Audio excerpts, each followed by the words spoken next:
आराध्य देव के श्री चरणों में सत सत नमन। मैं अभिनंदन गादिया सूरत से जैन हिंदी ऑडियो बुक में आपका स्वागत करता हूं।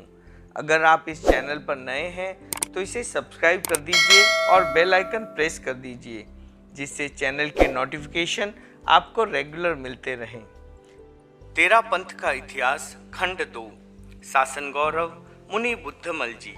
प्रकाशक जैन श्वेतांबर तेरापंथी महासभा। चतुर्थ परिच्छेद आचार्य श्री कालूगणी। भाग 9, जीवन प्रसंग विविध रंग। भक्त वत्सल। सुसरा देखे कैसे। कालूगणी अत्यंत भक्त वत्सल थे। उनके संपर्क में आने वालों में नरेशों से लेकर नौकरों तक तथा धनिकों से लेकर गरीब किसानों तक के व्यक्ति थे। उनका उदार वात्सल्य सभी को सहज प्राप्त होता था। भिवानी के सुप्रसिद्ध श्रावक द्वारकादास जी प्राय प्रतिवर्ष 1 या 2 बार गुरु उपासना में नियमतः आया करते थे। उनका परिवार बहुत बड़ा था, अतः जब भी उपासना में आते तब उनके साथ 10-15 व्यक्तियों का होना तो एक साधारण बात थी। थोड़े से व्यक्तियों के साथ उन्हें अच्छा भी नहीं लगता था। वे उदार प्रकृति के व्यक्ति थे, अतः अपने परिवार के अतिरिक्त भी अनेक व्यक्तियों को अपने यहाँ ठहरने तथा भोजन करने को बाध्य करते रहते थे।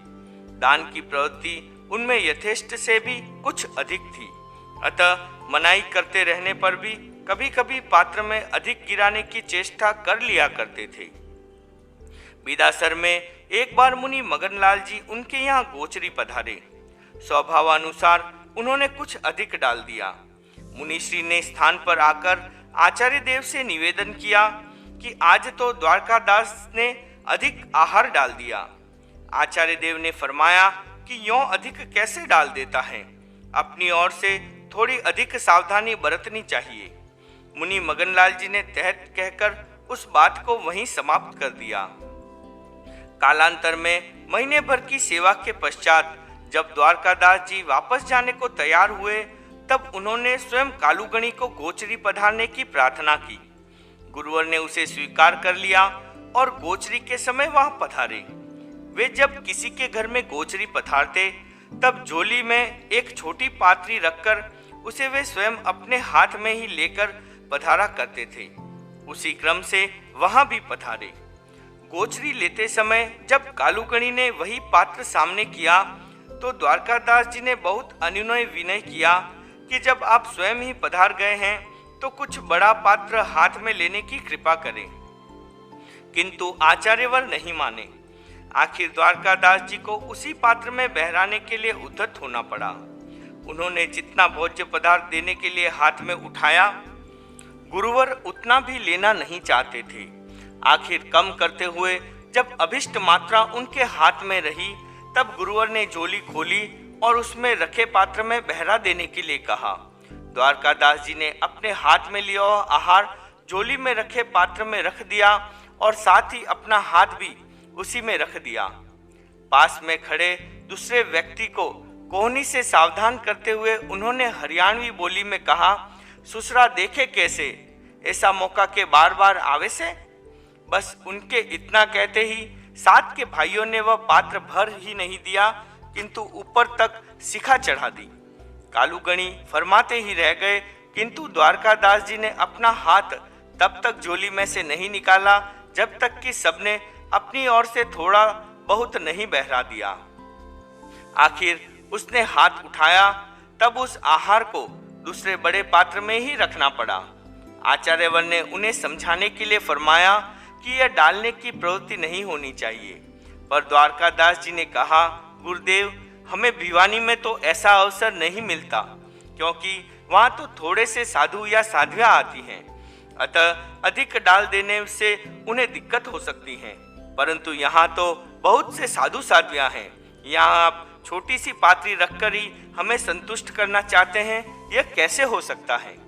कालूगणी ने मुनि मगनलाल जी से कहा, ये लोग जब मेरे साथ भी ऐसा कर देते हैं तो संतों के साथ ऐसा करने में तो आश्चर्य ही क्या। मुनि मगनलाल जी ने विनोद में कहा, साधुओं को तो आपके उपालम का भय रहता है, अतः वे पूरी सावधानी बरतते हैं, पर आपको तो कोई उपालम देने वाला भी नहीं है। इस बात पर सारा वातावरण हंसी से गूंज उठा। कालूगणी ने अपने भक्त द्वारा की गई उस ज्यादती में भी भक्ति का उद्रेक ही देखा। चीथड़ों के शेर। एक बार छोंगा जी की प्रार्थना पर बिदासर में मर्यादा महोत्सव होना प्राय निश्चित हो गया, परंतु आचार्य देव के द्वारा उसकी घोषणा होनी अवशिष्ट थी। श्रीचंद जी गधैया सरदार शहर के लिए प्रार्थना कर रहे थे। उन्होंने आचार्यवर को तो बहुत जोर देकर प्रार्थना की ही थी, प्राय संतों को भी अपनी सहायता के लिए तैयार कर लिया। यहाँ तक कि मुनि मगनलाल जी ने भी श्रीचंद जी की प्रार्थना स्वीकार करने की ओर गुरुदेव का ध्यान आकृष्ट किया। आचार्य श्री ने संतों को बुलाकर सामूहिक रूप से पूछा, श्रीचंद जी इतनी प्रार्थना कर रहे हैं, परंतु अन्य वर्षों की अपेक्षा इस वर्ष शीत कहीं अधिक जोर से पड़ रहा है। ऐसी ऋतु में वृद्ध, ग्लान आदि सब साधु साध्वियों को लेकर वहां तक जाना कष्ट साध्य हो सकता है। इस विषय में तुम लोगों का क्या विचार है? उस पृच्छा पर प्राय सभी ने एक स्वर में यही प्रार्थना की, हमको चलने में कोई कष्ट नहीं है, आप श्रीचंद जी जैसे भक्त पर अवश्य कृपा करें। आचार्यवर उनकी एक स्वरता पर जहाँ आश्चर्यचकित हुए, वहाँ श्रीचंद जी की विनयशीलता पर भी मुग्ध हुए बिना नहीं रह सके। स्पष्ट दिखाई दे रहा था कि उन्होंने छोटे से लेकर बड़े संतों तक सभी के पास पहुंचकर उनको उस सीट में चलने को तैयार किया है। तब सबकी ऐसी तैयारी देखी तो आचार्य श्री ने सरदार शहर के लिए मर्यादा महोत्सव की स्वीकृति प्रदान कर दी। श्रीचंद जी अत्यंत प्रसन्न हुए और प्रारंभिक तैयारी के लिए सरदार शहर चले गए। बिदासर वालों को यह बात अवश्य अखरी।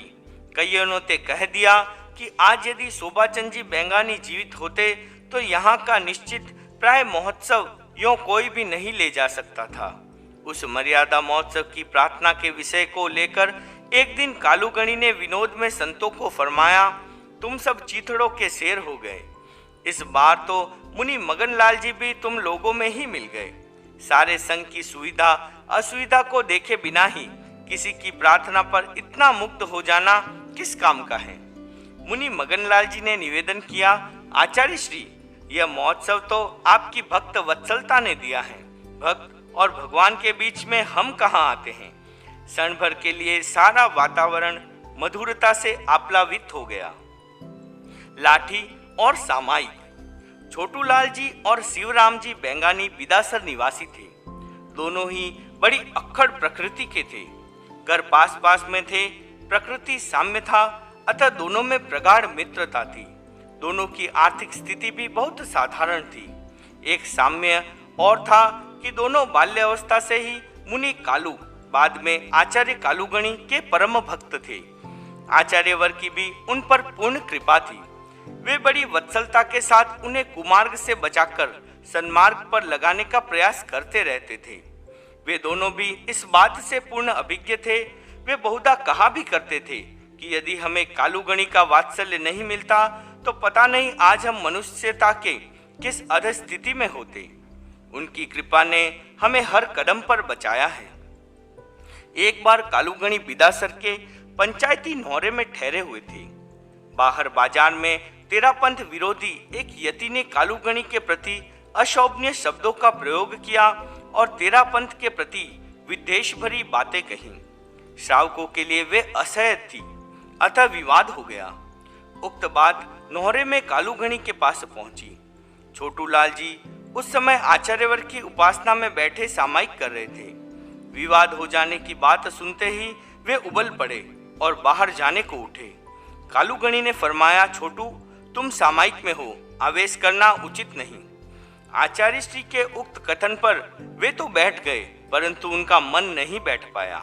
अपने साथी शिवराम जी को उन्होंने कहा, सोजीड़ा, मेरे तो सामायिक हैं, पर तेरे तो सामायिक नहीं हैं। यह मेरी लाठी पड़ी है, इसके भी सामायिक नहीं है। तू बाहर जा, या बैठा बैठा क्या देख रहा है। आचार्यवर ने शिवजी राम जी को भी शांत किया। वे जानते थे कि इन दोनों में से किसी के भी बाहर जाने पर विग्रह बढ़ने की संभावना है। आचार्यवर का अंकुश उन पर इतना प्रभावी था कि उनकी स्वभावगत उग्रता के क्षणों में भी बहुधा उन्हें अवांछनीय आचरण से बचा लिया करता था। मार्ग में बैठकर उपदेश।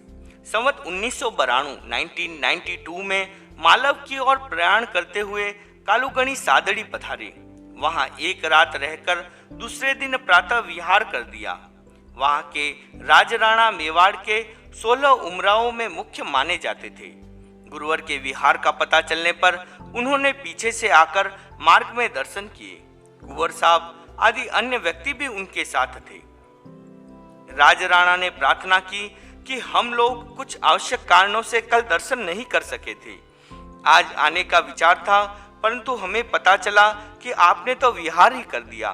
तब हम मोटर में बैठकर दौड़े चले आए हैं। आपने हमारे शहर को एक दिन ठहरने के योग्य ही कैसे समझा? आपको वापस पधारना चाहिए और वहां की जनता तथा हमारे जैसे लोगों को, जो कि आपके उपदेश से वंचित रह गए हैं, लाभ प्रदान करना चाहिए। आचार्यवर ने उन्हें अपनी मालव यात्रा तथा उसके लिए निश्चित की हुई तिथियों का विवरण बताते हुए फरमाया कि अब आप वापस वहां जाकर ठहरने जितना समय तो हमारे पास नहीं है। उपदेश की बात यहाँ भी पूरी की जा सकती है। संतों ने आचार्यवर का आशय समझा और प्रासुक भूमि देखकर कंबल बिछा दिया। वे वहां विराज गए और राजराणा तथा उनके साथ आगत सज्जन भी सामने बैठ गए। यद्यपि वहां बहुत थोड़े समय के लिए ही ठहरना हुआ, पर उसी में उपदेश तथा तेरापंथ का परिचय आदि तो दिया ही। पुस्तक खोलकर सूक्ष्म लिपि का पत्र और अन्य कलाकृतियां भी दिखलाई। उसके पश्चात आचार्य श्री ने आगे विहार कर दिया और हर्ष विभोर राजराणा वापस सादड़ी चले गए। गधे वाला पन्ना। आचार्यवर मारवाड़ की यात्रा में थे। एक दिन एक किसान उनके पास आया। मैले और फटे हुए कपड़े, हाथ में जेई, धूली दूसरित शरीर। उसके किसान होने का बिना पूछे ही परिचय दे रहे थे। वह सीधा आचार्यवर के पास आया, हाथ जोड़े और खड़ा हो गया। गुरुवर ऐसे सीधे और सरल व्यक्तियों को प्राथमिकता से बतला लिया करते थे, ताकि वह अपनी बात कहने में किसी प्रकार का संकोच न करे। उन्होंने उससे पूछा, कैसे आए हो? किसान ने कहा, वो पानो देखनो है, वह पन्ना देखना है। कालूगणी ने समझा कि सूक्ष्म लिपि वाला पन्ना देखना चाहता होगा, इसलिए अपना पुट्ठा मंगवाया और वह पत्र निकालकर उसे देखने के लिए दिया। उसने कुछ देर तक उलट पुलट कर उसे देखा, परंतु उसकी भावी भंगिमा यह स्पष्ट बतला रही थी कि उसमें उसे कोई रस नहीं आ रहा है। आचार्यवर ने उसके मानस को पढ़ते हुए पूछा, क्यों भाई, यही पन्ना देखना था या कोई दूसरा? किसान ने कुछ निराशा के स्वर में कहा, महाराज, वह पन्ना दिखलाओ जिसमें कुम्हार का गधा खो गया है। आसपास में बैठे हुए लोग उसकी इस रिजुता पर हंस पड़े, परंतु दयालु कालूगणी ने संतों के पास से वह पन्ना मंगाया और उसे देखने के लिए देते हुए फरमाया, अब तुम इसमें खोज कर बतलाओ कि वह खोया हुआ गधा कहाँ पर है। किसान ने बड़ी उत्सुकता से पन्ने को हाथ में लिया। उसकी तेज नजरों ने उसे सब ओर से छान लिया, पर वह गधा वहां कहीं भी नहीं दिखलाई दिया।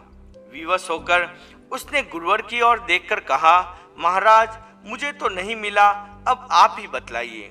गुरुवर ने उसे ज्यों ही गधे की स्थिति बतलाई, किसान इतना प्रसन्न हुआ मानो उसे कोई निधान मिल गया हो। इस प्रकार कालूगणी एक साधारण से साधारण व्यक्ति की इच्छा को भी यथेष्ट महत्व देते और उसके मन को जीत लेते थे। वह गुरुदेव के उस देव दुर्लभ वात्सल्य को अपने जीवन में शायद ही कभी भूल पाता हो। वस्तुतः वे जहां पुनस्स कथई तहां तुच्छस कथई इस आगम वाणी के एक मूर्त उदाहरण थे। मार्गदर्शक, खींचने वाला गिरेगा। आचार्य अपने शिष्य वर्ग के लिए जीवन व्यवहार के हर क्षेत्र में मार्गदर्शक होते हैं। कालूगणी ने यह दायित्व बड़े उच्च स्तर से निभाया। उनका मार्गदर्शन असत को रोकने एवं सत्य की ओर प्रवृत्त करने वाला होता था। इसके अतिरिक्त जीवन व्यवहार को परिमार्जित भी करता था। कालूगणी के मार्गदर्शन की कुछ घटनाएं यहाँ दी जा रही हैं। वाव की घटना है, वहां के मंदिर मार्गियों ने तेरापंथी श्रावकों से रोटी बेटी का व्यवहार बंद कर दिया। व्यवसाय आदि में भी वे पग पग पर अवरोध तथा कठिनाइयां खड़ी करने लगे। सामान्य बोलचाल में भी घृणा और अपमान की ही अभिव्यक्ति होने लगी। वाम में तेरापंथी परिवार बहुत कम हैं, जबकि मंदिर मार्गी बहुत अधिक। इसलिए उक्त प्रकार से सामाजिक दबाव बढ़ाकर वे उन्हें मंदिर मार्गी बनने को विवश करना चाहते थे। उस स्थिति में चुन्नी भाई मेहता आदि वाव के कुछ तेरापंथी श्रावकों ने कालूगणी के दर्शन किए। वहां की सारी स्थिति निवेदित करते हुए चुन्नी भाई ने कहा, उन लोगों के मन में हमारे प्रति इतना तिरस्कार भर दिया गया है कि यदि उनका वश चले तो वे हमारे अस्तित्व को ही समाप्त कर दे। आचार्यवर ने सारी बात ध्यान से सुनी और पूछा, तुम लोगों ने प्रतिकार स्वरूप क्या किया? चुन्नी भाई, गुरुदेव, हमने तो आज तक चुपचाप सहा ही सहा है, वापस किसी बात का कोई उत्तर नहीं दिया। आपने तथा संत सतियों ने हम लोगों को यही तो सिखलाया है कि धीरज के फल सदा मीठे होते हैं, परंतु एक पक्षीय सहनशीलता कैसे चल सकती है? हमें भी प्रतिकार के विषय में कुछ न कुछ सोचना ही पड़ेगा। आप हमें मार्गदर्शन देने की कृपा करें कि हम क्या करें और क्या नहीं। कालूगणी, तुम्हें कष्ट है यह मैं जानता हूँ, फिर भी तुमसे सहनशीलता की ही अपेक्षा करता हूँ। तुमसे एक बात पूछता हूँ, उसका उत्तर दो। यदि एक रस्सी के दोनों सिरों को दो व्यक्ति पकड़कर अपनी अपनी और पूरी शक्ति से खींच रहे हो, तब एक सीमा तक खिंचाव सहने के पश्चात रस्सी टूट जाती है कि नहीं? चुन्नी भाई आदि सभी श्रावकों ने कहा, वह तो टूटती ही है। कालूगणी, उस स्थिति में खींचने वालों की क्या दशा होती है? श्रावक दोनों ही गिर जाते हैं और कभी कभी बुरी तरह चोट भी खा जाते हैं। कालूगणी, और यदि खींचने के दौरान एक व्यक्ति रस्सी को छोड़ दे तो? श्रावक, दूसरा गिर जाता है। कालूगणी ने निष्कर्ष की भाषा में फरमाया, तुम्हें भी ऐसा ही करना है। दूसरा पक्ष जब पूरी शक्ति से आग्रह की रस्सी को खींच रहा है तो तुम उसे एकदम ढीला छोड़ दो। सुनिश्चित है कि खींचने वाला ही गिरेगा, तुम्हें कोई भय नहीं है। कालूगणी के उस मार्गदर्शन ने श्रावकों को ऐसी शक्ति प्रदान की कि वे अजय बन गए। कठिन से कठिन संघर्ष और विषम से विषम परिस्थिति में भी वे उत्तेजित न होकर तटस्थ रहने के अभ्यस्त हो गए। फलस्वरूप विरोध की कोई भी झंझा उनकी आस्था को डिगा नहीं सकी। विरोधियों का विरोध धीरे धीरे स्वयं ही अकिंचित कर बनकर रह गया। जनता खड़ी हो गई। गुरुवर बिदासर के पंचायती नौहरे में व्याख्यान फरमा रहे थे। साध्वी प्रमुखा कानकवर जी किसी कारण चाड़वास में रुक गई थी, अतः बाद में विहार करके बिदासर पहुंची। गुरु दर्शन के लिए उन्होंने साध्वी समुदाय के साथ ज्यों ही नौहरे में प्रवेश किया, व्याख्यान में बैठी जनता उनके स्वागत में खड़ी हो गई। हलचल हो जाने के कारण आचार्यवर को व्याख्यान रोकना पड़ा। साध्वी प्रमुखा ने दर्शन किए, जनता अपने स्थान पर बैठी। शांत हुई, तब व्याख्यान पुनः प्रारंभ करते हुए आचार्यवर ने उपालम के स्वर में फरमाया, बिदासर के श्रावक बहुत पुराने हैं, संघ की पद्धतियों से परिचित हैं, फिर भी क्या उन्हें इतना भी ज्ञान नहीं कि आचार्यों की परिषद में कैसा व्यवहार होना चाहिए? संघ में कोई कितना भी बड़ा पदाधिकारी क्यों न हो, पर गुरु के सम्मुख वह छोटा ही होता है। आने वाले को विनय पूर्वक मार्ग दे दिया जाए, इतना तो उचित है, परंतु अन्य किसी व्यवहार में अति कर देना उचित नहीं। तुम्हारे किसी कार्य से यदि आचार्य को अपना व्याख्यान बंद करना पड़े तो यह उनकी असाधना है। सहसा हो गए अनुचित व्यवहार के लिए श्रावकों ने क्षमा मांगी। दूसरे ही क्षण आचार्यवर ने साध्वी प्रमुखा को भी इंगित किया कि तुम्हें भी उठने वालों की वर्जना करनी चाहिए थी। उन्होंने तत्काल तैत कहकर अपनी भूल के लिए क्षमा मांगी और आगे के लिए सावधानी रखने की भावना व्यक्त की। आचार्यवर ने उन 2-4 क्षणों में ही पूरे श्रावक वर्ग तथा साधु साध्वी वर्ग को यह मार्गदर्शन दे दिया कि आचार्य के सम्मुख किस प्रकार का विनय युक्त एवं असाधना मुक्त व्यवहार होना चाहिए। दर्शन दिए या नहीं। कालूगणी राजलदेसर में विराज रहे थे। पौष मास का महीना था। साधु साध्वियों के सिंघाड़े गुरु दर्शन के लिए तेजी से विहार करते हुए वहां पहुंच रहे थे। साध्वियों का एक सिंघाड़ा हरियाणा से पहुंचा। दर्शन करते ही आचार्य श्री ने पूछा, चुरू होकर आई हो? अग्रणी साध्वी ने खड़े होकर नम्रता से हाथ जोड़ते हुए कहा, हाँ गुरुदेव। तत्काल दूसरा प्रश्न किया गया, वहां केसरी चंद जी कोठारी काफी दिनों से बीमार चल रहे हैं, क्या उन्हें दर्शन दिए? साध्वी जी ने कहा, नहीं गुरुदेव। आचार्यवर ने पूछा, क्या किसी ने दर्शन देने के लिए कहा नहीं? साध्वी जी ने निवेदन किया, कहा तो था, परंतु हम वहां सायकाल में पहुंची थी और प्रातः शीघ्र ही विहार कर दिया, अतः दर्शन देने जितना अवसर ही नहीं मिला। गुरुदेव की आकृति पर कठोरता के भाव उभरे। उन्होंने उपालम के स्वर में फरमाया, क्या तुम्हारे में इतनी भी समझ नहीं है कि केसरी चंद जी कोठारी जैसे शासन भक्त व्यक्ति को दर्शन दिए बिना ही आ गई? सामान्य श्रावक भी यदि रुग्ण हो तो उसे धार्मिक सहाय देना हमारा कर्तव्य है। यह तो ऐसे श्रावक हैं जिन्होंने समय समय पर संघ को अनेक विशिष्ट सेवाएं दी हैं। उनके लिए यदि तुम एक दिन अधिक भी रुक जाती तो तुम्हें कोई उपालम नहीं दिया जाता। उन्होंने फरमाया, आपातकाल में, रुग्णावस्था में और अंतिम समय में धर्म ही तो एकमात्र समाधि दाता होता है। ऐसे अवसर पर चूकता है वह अपने कर्तव्य से चूकता है। गुरुदेव की वह सीख उक्त साध्वी जी के लिए तो मार्गदर्शक बनी ही, अन्य सब के लिए भी कर्तव्य बोधक बन गई। छाप छोड़ो। मेवाड़ में विहरण करते हुए आचार्यवर कानोड़ पधारे। वहां ठकुराइनियों को धार्मिक उपदेश देने के लिए सतियों को गढ़ में भेजा। वहां का कार्य संपन्न कर सतिया जी वापस आई तब गुरुवर ने पूछा, रावले में ठकुरानियां कितनी थी? उनका पीहर कहाँ है? कुंवर कुरानियां कितनी हैं? उनसे बातचीत करके परिचय प्राप्त किया या नहीं? गुरुदेव द्वारा पूछी गई बातों का सतियों के पास कोई उत्तर नहीं था। उन्होंने निवेदन किया, गुरुदेव हमने तो वहां कोई बात की ही नहीं।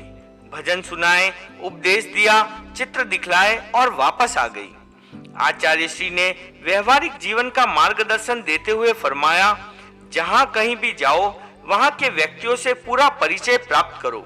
नाम ठाम याद रख सको तो कालांतर में वह बड़ा काम दे सकता है। उनकी मानसिक समस्याओं का कोई आध्यात्मिक हल बतला सको तो वह बड़ा प्रभावक होता है। मूल बात यह कि जहां भी जाओ अपनी धार्मिक छाप छोड़ो, तभी जाना सार्थक होता है।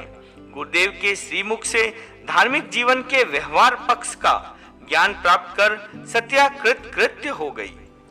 जगर बिलोणो।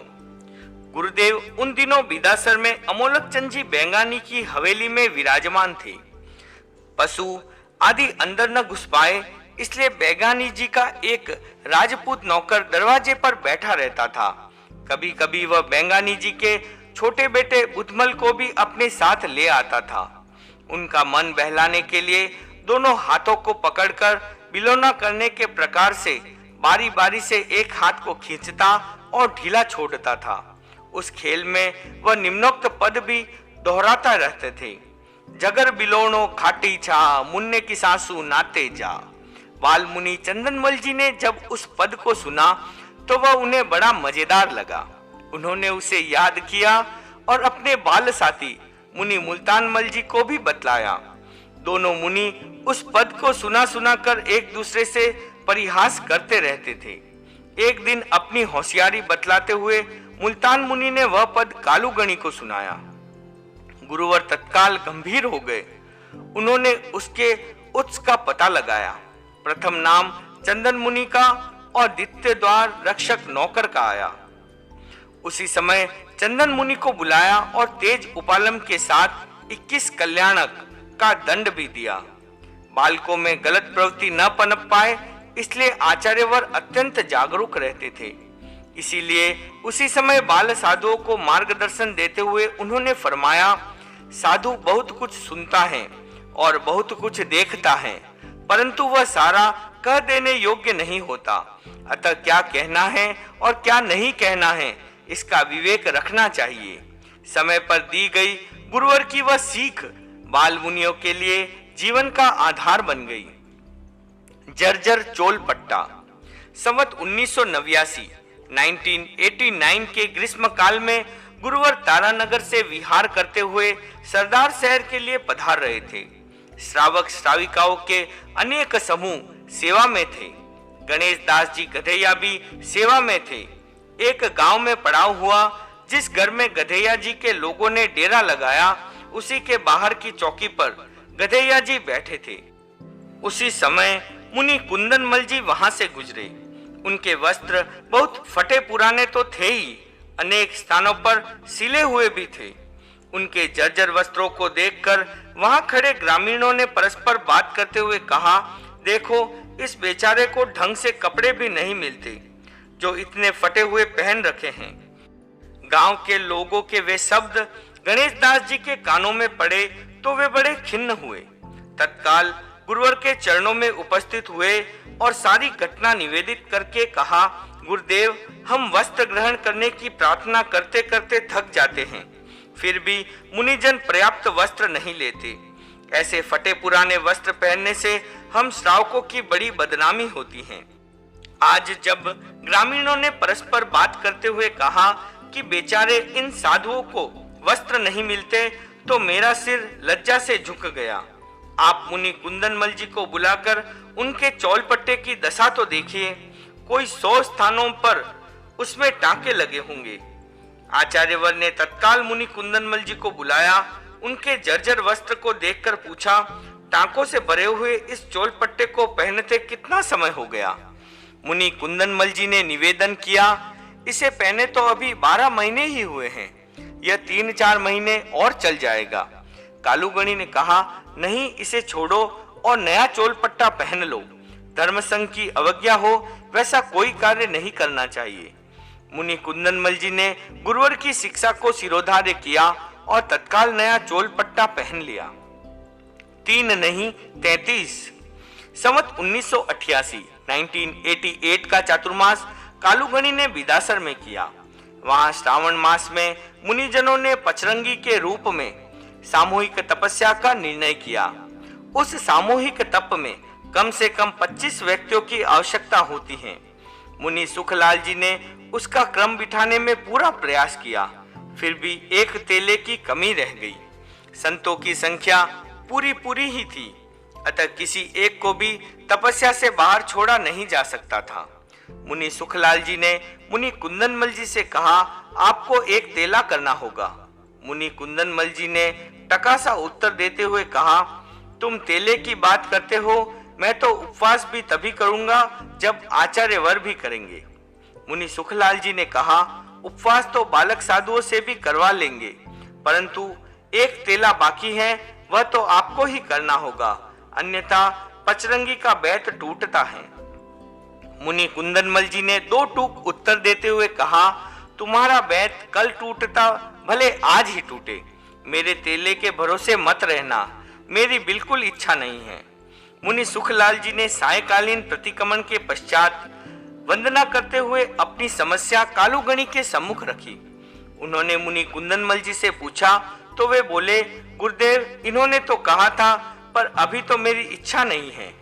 गुरुदेव ने फरमाया, पचरंगी का तप तो सामूहिकता से होता है, अतः सबको अपनी इच्छा उसी के अनुरूप नियुक्त करनी होती है। तुम भी थोड़ा सा विचार बदलोगे तो इच्छा हो जाएगी। गुरुदेव का इंगित समझते ही उनका मन बदल गया। उन्होंने खड़े होकर निवेदन किया, गुरुदेव, कल से तेले का पचखान करवा दीजिए। 3 दिन पूरे हुए, पालना का दिन आ गया तो मुनिश्री ने निवेदन किया, गुरुदेव, तेला तो बहुत सहजता से हो गया, आपकी आज्ञा हो तो थोड़ा आगे कर लूं। आचार्यवर को इसमें क्या आपत्ति हो सकती थी। उन्होंने फरमाया, साता हो तो भले ही करो। मुनिश्री एक दिन बढ़ाने लगे तो बढ़ाते ही गए। तेले का निषेध करने वालों ने आखिर 33 दिन की तपस्या का पालना किया। गुरुवर के एक सामान्य से इंगित की यह फल निष्पत्ति थी। रोकड़ मिलाते हो। गुरुवर राजल देसर में विराज रहे थे।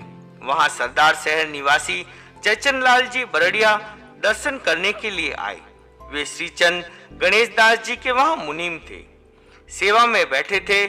तब आचार्यवर ने पूछा, प्रतिदिन रोकड़ मिलाते हो या कभी कभार? बरेड़िया जी ने सहज भाव से उत्तर देते हुए कहा, गुरुदेव, मुनीम हूँ, अतः रोकड़ मिलाने तो मेरा प्रतिदिन का कार्य है। अन्य कार्यों में ढील भले ही हो जाए, पर इसमें मैं कभी ढील नहीं करता। रोकड़ मिलाने के बाद ही सोता हूँ। गुरुदेव ने फरमाया, तुमने मेरे कथन का हार्द समझा या नहीं?